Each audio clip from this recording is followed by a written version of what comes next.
Oh putain, c'est ouf. Non mais regardez-moi ça, c'est magnifique. C'est magnifique quand même ces temples. Moi je n'ai... Après que j'ai... J'arrive même plus à parler.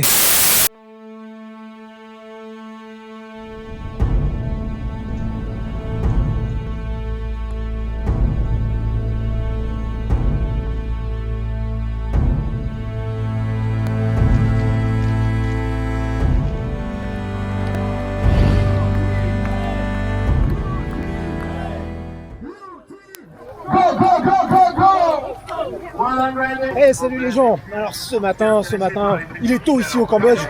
Pour ceux qui sont en France, il est beaucoup moins tôt, il est plutôt tard le soir. Et donc ce matin, c'est l'Ultra Trail d'Angkor. Là je pars pour 128 km, d'autres avec moi à côté part pour seulement 64. Donc on fait 2 tours, le parcours est en forme de 8. Donc il va falloir revenir ici au départ, à mi-parcours. Et surtout on va avoir très chaud, mais on devrait voir des choses magnifiques. Et ça va être vachement sympa. Donc là sur ce départ nous sommes peut-être dans les 160 à 170 coureurs répartis à peu près à 50-50 entre le 64 et le 128 km. Donc rapidement ça risque de s'étirer et rapidement on risque de se retrouver un petit peu tout seul. En attendant on profite de la pseudo chaleur matinale tant qu'il fait nuit pour essayer d'avancer un petit peu parce qu'après ça va vraiment cogner.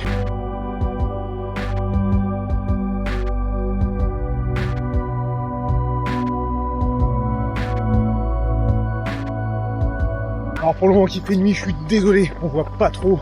Et là on vient de rentrer peut-être dans un temple, enfin, du moins on a passé une espèce de porte. C'est magnifique, mais forcément, à l'image, ça rend pas terrible.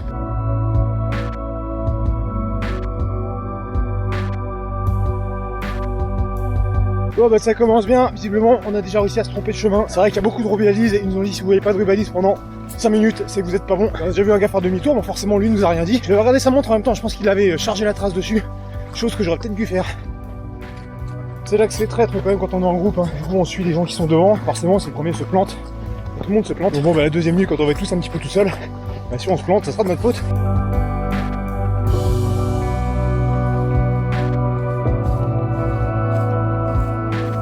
Bon après on a beau dire, niveau balisage, c'est quand même bien fait, il y a pas mal de trucs réfléchissants, il y a pas mal de rubalises.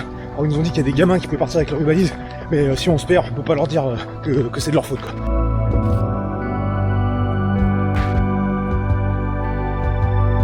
Bon bah nous sommes toujours en pleine forêt sur ce single vraiment agréable. Je suis dans un groupe de 4. Derrière moi j'ai Stéphane, du coup bah, qui vient de France aussi, qui est abonné à la chaîne d'ailleurs je crois. Et non, pas encore. Pas encore abonné. On va régler ça. Donc voilà, nous sommes dans un petit groupe de 4.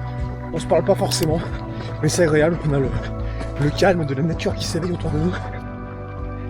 Bon la piste elle a l'air propre comme ça, mais il faut faire attention. Première racine pour ma gueule. Le sol 1, moi 0. Je suis plein de poussière.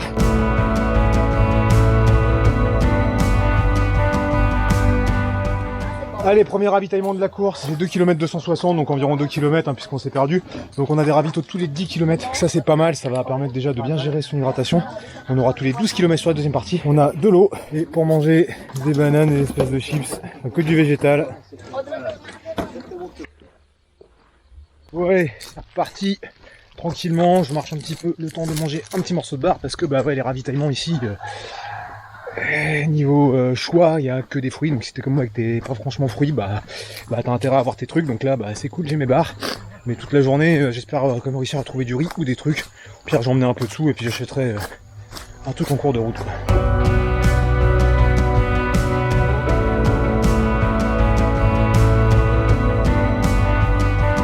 Bon j'ai du monde devant et du monde derrière, mais pas juste à côté, c'est vrai que tout de suite je me sens seul, isolé, alors c'est pas désagréable. Mais là j'arrête pas de trébucher, s'il y a plein de racines, plein de conneries, là c'est... On peut pas avancer très facilement. C'est ça que ici tu te dis que tu tombes, tu te fais mal. C'est sur la deuxième partie de course, bah t'es un peu tout seul dans la merde quoi.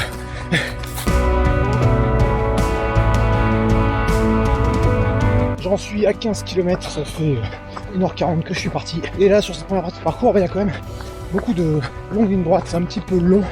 C'est vrai que j'ai hâte qu'on arrive au niveau des temples et tout pour avoir des belles choses à admirer. Et pouvoir... faire un petit peu autre chose que courir tout droit quoi. Alors là au Cambodge on voit des choses magnifiques, mais malheureusement il y a aussi beaucoup d'endroits comme ça avec plein de merde par terre. C'est un petit peu dommage, mais bon depuis que je suis arrivé je vois qu'il y a quand même pas mal de messages un petit peu partout pour dire d'essayer de garder le pays propre, soit sur, par exemple sur les bouteilles d'eau, soit des trucs dans la rue. Donc voilà, ils sensibilisent pas mal. Et arrivé au deuxième ravito.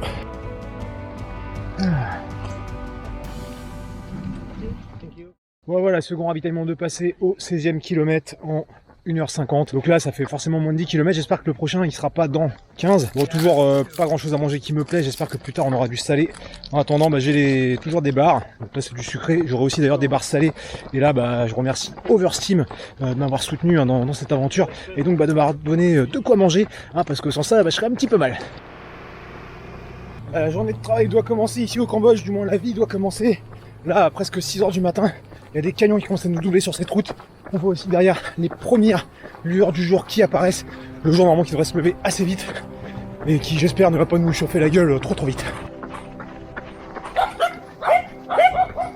Alors ici, il faut faire attention aux chiens. Il y a beaucoup de chiens. Ils se ressemblent tous. Beaucoup de chiens errants aussi. Ceux-là avaient l'air comme d'appartenir à quelqu'un. Mais bon, même si la plupart n'ont pas l'air agressifs ou quoi, je pense qu'il faut quand même rester vigilant. Good morning. Hello. Hello. Hello. On s'en fout lui. C'est rigolo là, on commence à voir des gens et puis les enfants qui sont très contents de nous voir, qui disent bonjour, c'est très sympa. Le jour se lève très vite et avec ça il y a un petit peu de vent, c'est super agréable. Voilà le Cambodge s'éveille tranquillement. 20e kilomètre, 6h16.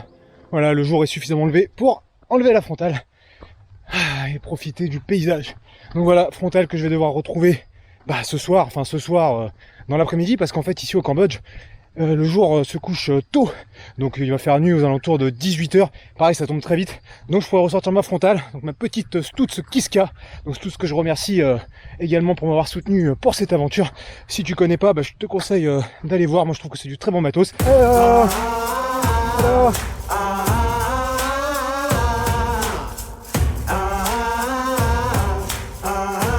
Bon, c'est bien mignon ces petits chemins dans le sable, mais c'est usant et ça aide pas à avancer correctement.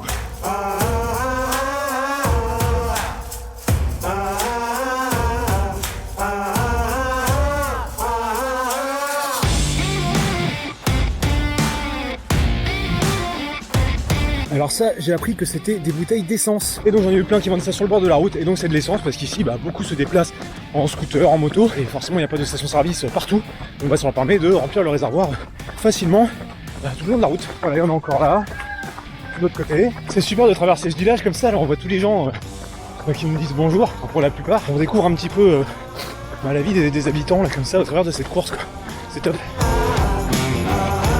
C'est magnifique là-bas, le soleil qui se lève là. C'est magnifique.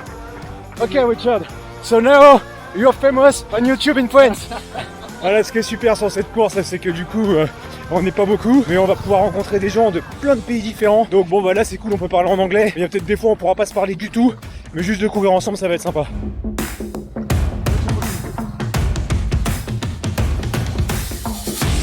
Ah, qu'est-ce que c'est beau. Hello. C'est dingue, on traverse ce village, il y a tout le monde qui nous regarde passer. Alors il y en a qui nous disent bonjour, il y en a qui nous regardent du genre mais qu'est-ce qu'ils foutent à courir comme ça comme des cons, alors qu'on a tous des motos, qu'on a tous des scooters. Non, c'est assez marrant.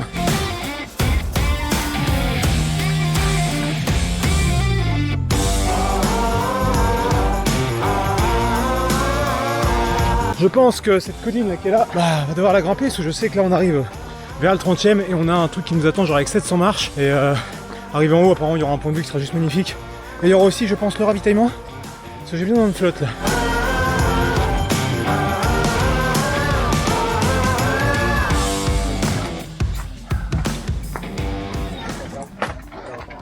Ah. Il me fait mordre son saucisson. Ça te produit bien. Voilà, 3h30 de course, presque 30 km et on attaque la grimpette de la colline. Donc là, on va y aller tranquillement, je vais pouvoir prendre le temps de remanger un petit peu. Le ravitaillement, ça m'a permis de recharger en flotte. Je pensais que j'avais déjà trop attaqué la poche à eau, en fait non, c'est juste je bois pas assez du tout. Donc on monte, on redescend, ce qui permettra de repasser au ravito et ça continue. Alors, on voit beaucoup de participants faire descendre des autres courses. Donc 42 ou quelque chose comme ça. Alors sur cette course, on doit avoir quelque chose comme 2002 de dénivelé à peu près. À peu près, hein. Mais on en mange une grosse partie maintenant, je pense.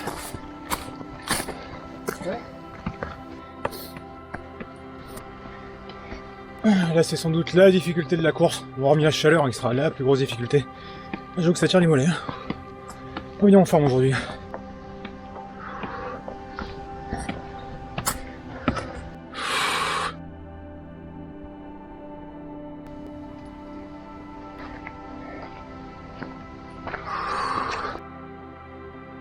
Et là, il y a de l'air, ça fait tellement de bien. Wow. Oh putain, c'est ouf. Ouh. C'est super beau.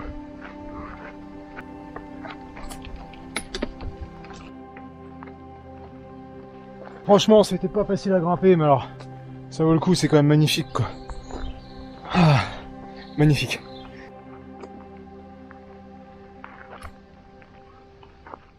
Bon bah voilà, tout ce qui monte redescend. Hein. Oh putain, c'est raide. Vache.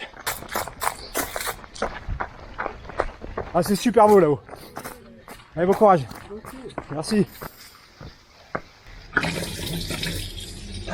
Ah, j'aurais eu tort de me priver de ce petit passage dans les toilettes là pour me rafraîchir, me laver un petit peu, ça fait vraiment du bien. Il n'y a plus qu'à repartir maintenant.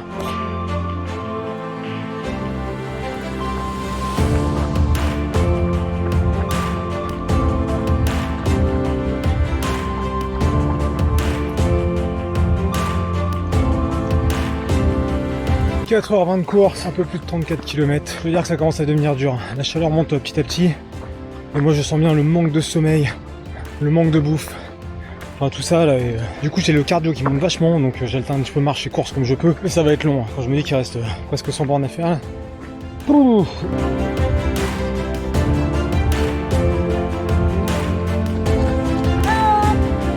Hello. Hello. Ça fait plaisir encore en traversant ce village là d'avoir tous les enfants là qui viennent faire coucou. Hello.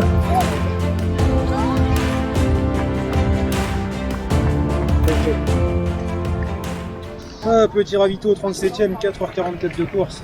Dans le crâne.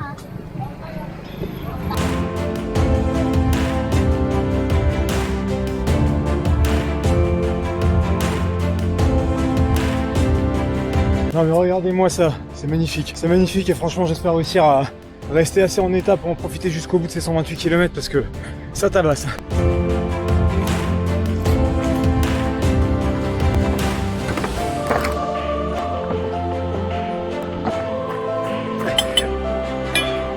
Ah c'est frais. Ah de la glace quoi. Ah, thank you. Voilà donc en fait ici le matin il y a des gars qui livrent de la glace. Il ne peut pas y avoir de frigo partout, il n'y a peut-être même pas d'électricité, je sais pas. Donc voilà, ils amènent des pains de glace pour conserver les aliments. On en a donné un petit peu là, c'est trop génial. Ça fait vraiment du bien.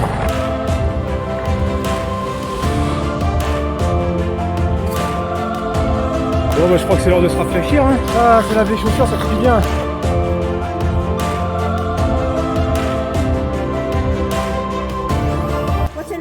Julien, and you? Chandran? Oh, ils sont mignons les ptios, mais je crois qu'ils essayent de nous raqueter. On va pas se mentir, clairement, ça devient très très dur. Ah.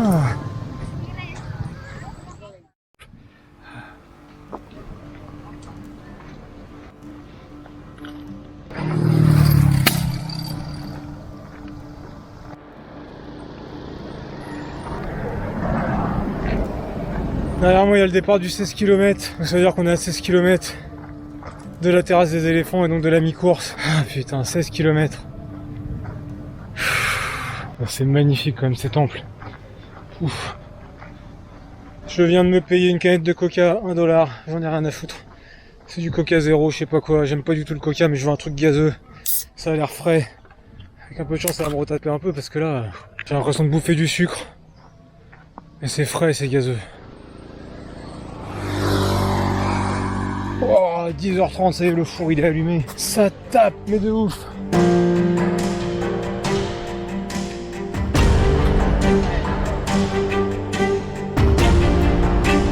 Ah bah là, je pense qu'on peut pas se tromper de direction. Je crois que c'est clair.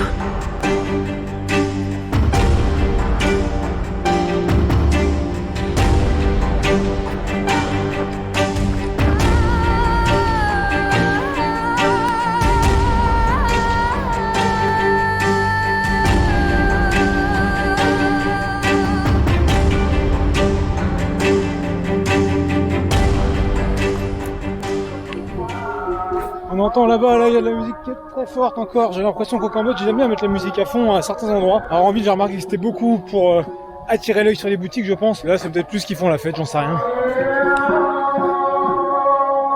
En effet, ça va être un mariage.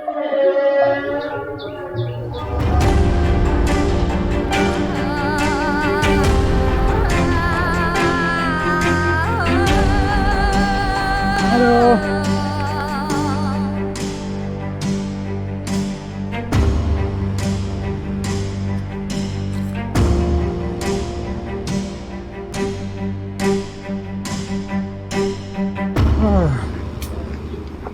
Thank you. Bon, il y en a un qui veut nous remonter le moral, mais faut qu'il trouve. J'attends la surprise. J'attends la surprise. Oh putain! Ça c'est ça. Ok, c'est bon, on est refait. Là. Putain, j'arrive plus à bouffer depuis tout à l'heure, mais là pour du saucisson, t'as pas aussi du chocolat et de l'eau gazeuse? Non. Ouais, cette pause a largement assez duré. Bon, on repart en petit groupe. Voilà, en fait, sur le début de la course, j'ai déposé plein de monde. Puis là, je fais tellement de pauses que tout le monde revient, mais tout le monde est aussi arraché que moi. Ça promet pas la suite. Dans le groupe, là, avec les deux qui sont derrière, on est 4 au tout à faire le 128. Et on est 4 à se demander qu'est-ce qu'on va foutre. Arriver à la moitié. Wouh!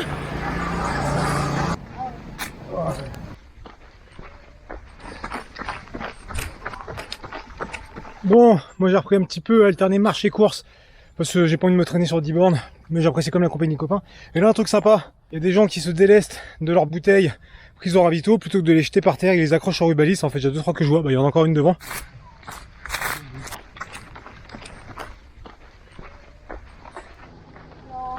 Je sais pas quelle taille ils font ces temples, mais c'est gigantesque. Là, on voit que c'est l'entrée ouest.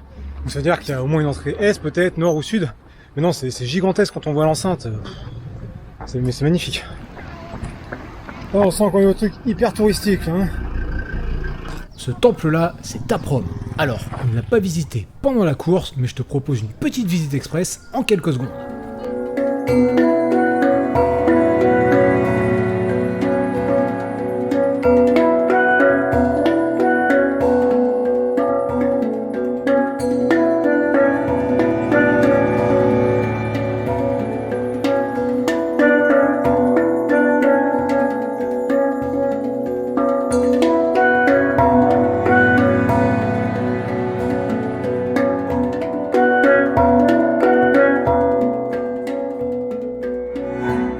Allez, on ferme cette parenthèse touristique parce que c'est pas tout, mais il nous reste quelques bornes à faire ensemble. Oh putain, c'est dingue ce truc. C'est joli là aussi, ces pierres empilées là, c'est sûrement un ancien truc, je ne sais quoi. Avec des arbres qui se sont mis à pousser au milieu là. Non, on voit quand même des trucs de dingue. Bon, a priori, je dois être à environ 4 km de la fin de cette première partie. Et normalement, il devrait y avoir un ravitaillement pas très loin. Ça permettra de faire une pause, de se rafraîchir un petit peu. De toute façon, j'ai besoin de boire. Pourtant, je bois, même si maintenant j'ai de plus en plus de mal, mais je bois.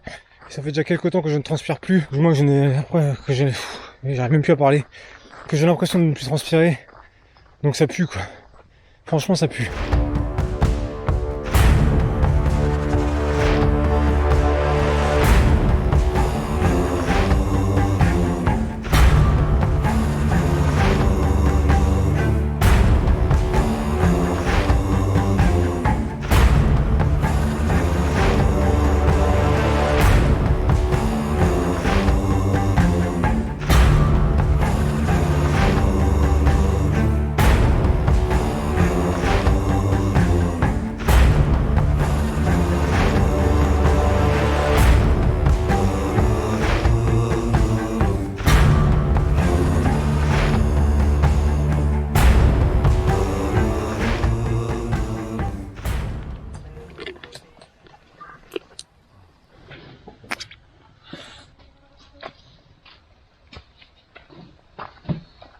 Ouais, c'est reparti de ce dernier ravito de la première partie. J'ai retrouvé Mathieu, que j'avais quitté tout à l'heure et qui m'a rattrapé, qui est arrivé 3-4 minutes, 5 minutes peut-être après moi au ravito.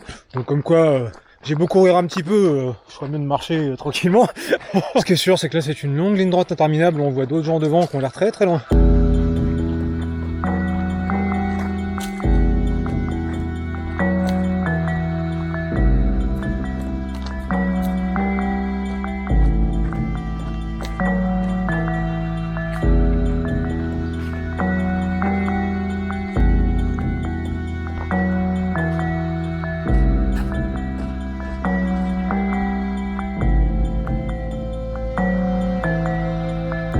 Et on y arrive là. C'est pas très animé par contre. Hein. Oh la zizique hein. Toi, j'avais pas vu qu'il y avait ça ce matin. Donc c'est peut-être ça la terrasse des éléphants, non? Allez, ça se finit les copains. Allez, allez.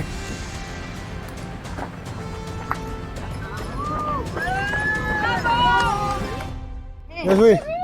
Bravo. Bien joué, oui. Du tout. Bravo. Top. Merci. Bon, voilà, fin de ce premier tour en 10h20. Honnêtement, je ne sais pas encore si je repars pour la suite. Cela, c'est...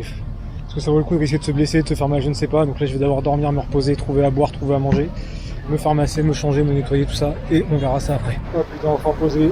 Je sais pas si à côté du ventilo, j'ai pris la meilleure place parce que... Je sais pas, mais au moins il y a un ventilo. Et c'est vrai que sans ça, là, tout ça serait un putain de four. Mais là, je suis allongé, que ça fait du bien. Bon bah voilà, il est 6h moins 10, ça fait plus de 3 heures que je suis là, que je suis à moitié à poil à me demander ce que je vais faire. Donc bah, je vais faire un truc très simple, c'est que je vais me chercher une bière là, avec mon jeton et je vais aller prendre un t-shirt et ce sera le t-shirt finisher du 64 km parce qu'en fait si on bâche sur le 128, étant donné qu'on est revenu à l'arrivée, ils nous considèrent comme finisher du 64 km, donc le Bayonne Trail ou Bayonne Trail, je sais pas si on dit Bayonne ou Bayonne, pas que ça m'intéresse spécialement d'être considéré comme finisher, mais voilà, tout ça pour dire que je m'arrête là. D'un côté ça me fait chier, d'un côté c'est une décision totalement réfléchie. Donc voilà, je vais aller prendre une bière, tout ça, et on se retrouve juste après pour un petit débrief. Bravo, génial, merci. Allez, on va boire notre Perrier, parce qu'à mon avis, elle va pas être forte, elle. Hein. Ouais, elle est pas forte. Hein. Et nous voilà chez moi sur La Rochelle pour le débrief de cette course que je vais essayer de faire court, rapide, hein, parce que sinon je vais encore parler pendant des heures. Donc déjà, je vais pas trop revenir sur le pourquoi je me suis arrêté. Pourquoi je me suis arrêté à mi-parcours malgré tous vos messages d'encouragement reçus sur Instagram et qui m'ont fait très plaisir. Bon, parmi ces messages, il y avait aussi ma mère qui me disait « Fais pas le con, fais attention à toi, si ça va pas, repose-toi, nanana. » Voilà, pour une fois, j'ai écouté ma mère. Donc, le principal truc qui a merdé, c'est que il faisait très chaud, ça on l'a vu, et je me suis pas bien hydraté. Donc déjà pas bien hydraté les jours avant la course, parce qu'on faisait du tourisme, et bon voilà. Et au début de course, j'ai pas forcément assez bu non plus. J'avais l'impression de boire beaucoup, mais pas assez. Bon, à côté de ça, il y a que j'avais pas dormi, il y a que je crevais la dalle, parce que manger des bars et tout, c'est bien, ça te remet un peu de jus, mais il y a un moment, moi, j'ai besoin de me remplir l'estomac. Donc j'aurais pas craché sur 2-3 bols de riz. Certes, j'aurais pu en trouver sur la suite du parcours, mais voilà, je me suis arrêté parce que j'ai choisi en fait de profiter. De profiter de quoi? Des quelques jours qui me restaient au Cambodge. Je pense que si je repartais la course, je l'aurais fini. J'en ai vu d'autres. Je l'aurais fini en combien de temps? Je ne sais pas. Dans quel état? Je ne sais pas. Mais certainement que je serais allé au bout. Mais je serais allé au bout en voyant des arbres et sûrement des lignes droites de nuit pendant 9 à 12 heures. Donc voilà, je me suis dit qu'il était mieux en fait de profiter de la suite du voyage et ça m'a notamment permis de ramener les images que tu as pu voir du temple de Taprom. Donc voilà, aller au bout de ces 128 km, ça m'aurait certainement pas changé la vie. Hein. Il s'agissait juste là de se poser les bonnes questions, de savoir ce qui était le plus important à ce moment-là, et donc j'ai pris cette décision confort de m'arrêter à 64 km, et suite à cette décision, on l'a vu, j'ai reçu le t-shirt et la médaille finisher du Bayonne Trail, là, du 64 km, mais pour autant, je me considère pas comme ayant fini la course, hein. Moi j'avais signé pour 128 km, donc pour moi ça reste un abandon. Bref, maintenant reparlons vite fait de la course, et je pense que ce qui la résume bien, et c'est un mot qui est ressorti souvent dans la vidéo, c'est magnifique. Ouais, le parcours il est magnifique. Alors il n'est pas spécialement difficile en lui-même, hein. Ce qui est difficile c'est la chaleur, en même temps on vient pas là-dessus pour que ça soit facile, mais ouais, il est magnifique, t'as des paysages qui sont splendides, t'as les temples qui sont magnifiques, non franchement t'en prends plein les yeux, c'est génial. Après le parcours, il est vraiment très bien balisé, hein. On l'a vu, on s'est perdu, mais ça c'est à cause d'un effet de groupe, voilà, il y en a un qui a merdé, tout le monde a suivi, bref, mais sans ça c'est balisé impeccable. C'est une course qui est bien organisée, hein, on sent que c'est quand même carré, que c'est rodé, c'est bien. Maintenant, tout n'est pas parfait, et pour moi, il y a quand même un point noir, on l'a vu, ce sont les ravitaillements. Alors, si t'es un adepte du végétal, c'est très bien, autrement, tu vas trouver que ça manque vraiment de choix, de variété, ne serait-ce que, je sais pas, des trucs type des tucs ou genre de machin là. Enfin voilà, ça manque de petites choses à ce niveau-là. Pour moi, les ravitaux, c'est le truc à revoir. N'empêche que cet Ultra Trail d'Angkor, c'est vraiment une superbe expérience. Donc comme je l'ai dit, t'en prends plein les yeux. Mais il y a aussi sur le plan humain, parce que t'as les rencontres avec les autres coureurs qui viennent de partout, mais aussi avec les locaux. Parce qu'en fait, on traverse des villages, et la plupart des bénévoles de la course, ce sont des habitants de ces villages, qui tiennent les ravitaux. ou alors bah, ça va être les différentes polices, je dis les polices parce qu'il y en a 3, et donc ces différentes polices qui vont faire la circulation, qui vont t'indiquer où aller, tout ça. Donc en plus tu te sens assez en sécurité parce qu'il y en a partout. Donc voilà, franchement c'est une sorte de package qui fait que c'est une expérience qui est vraiment super, et moi j'en garde un très très bon souvenir. Alors, maintenant que tu as vu cette vidéo, bah peut-être que tu te dis, tiens j'irais bien faire cet ultra trail dans le corps, ça a l'air vachement sympa et tout, et oui tu aurais raison, c'est vraiment un truc sympa à faire, mais à côté de ça tu te dis, faut quand même un peu casser la tirelire, faut aller au Cambodge, c'est pas donné. Bah, là aussi tu auras raison, mais je pense que c'est à intégrer sur une semaine de vacances, hein, où tu y vas pas que pour la course, et tu y vas pour profiter, visiter, et il y a vraiment de très belles choses à voir. Donc ça, tu peux le faire soit en te démerdant de ton côté, soit je sais que l'organisation propose des packs voyage avec les visites, tout ça. Et côté budget, bah, au niveau de la course et du voyage, si tu remets ça en face d'un Ironman par exemple, donc un Ironman où tu vas devoir craquer 5 à 600 euros ton dossard, puis tu rajoutes ton hébergement, ton déplacement, bah au final ça reste kiff-kiff. Mais voilà, donc là tu peux te dire, tiens, je me fais une semaine de vacances, tu peux y aller avec d'autres personnes, et en plus, comme il y a plein de distances adaptées à tous, bah chacun pourra trouver sa course et se faire son petit kiff comme ça tranquillement au Cambodge. Et voilà, je pense que j'ai réussi à tout résumer très rapidement, mais bon ça fait déjà assez longtemps que je parle, donc il va être temps de mettre un terme à cette vidéo. Mais avant de se quitter, bah quelques remerciements. Déjà un grand merci à mes 2 partenaires pour cette course, grâce à qui bah, j'ai pu faire ce voyage et réaliser cette vidéo. Donc là je veux bien sûr parler d'Oversteam et de Stutz. D'ailleurs si tu veux en savoir un petit peu plus, découvrir un petit peu l'envers du décor, tu vas trouver sur la chaîne une vidéo de visite de chacune de ces 2 marques, ça devrait t'intéresser. Merci également à tous ceux qui ont contribué sur Tipeee, ça aussi ça a permis de faire ce voyage et de réaliser cette vidéo. Et puis merci à toi et merci à tout le monde en fait d'avoir regardé la vidéo de cet ultra trail dans le corps, puis même de regarder les vidéos en général. Merci d'avance pour le pouce bleu que tu vas laisser juste en dessous, pour le partage que tu vas faire de cette vidéo, histoire que tout le monde puisse en profiter, pour le petit commentaire que tu vas laisser. D'ailleurs, si tu as des questions, profites-en, c'est là que ça se passe, je répondrai à tout le monde. Et puis merci d'avance pour ton abonnement, hein, parce que tu vas t'abonner à la chaîne si ce n'est pas encore fait. Voilà, allez sur ce, je te fais des gros bisous, à bientôt.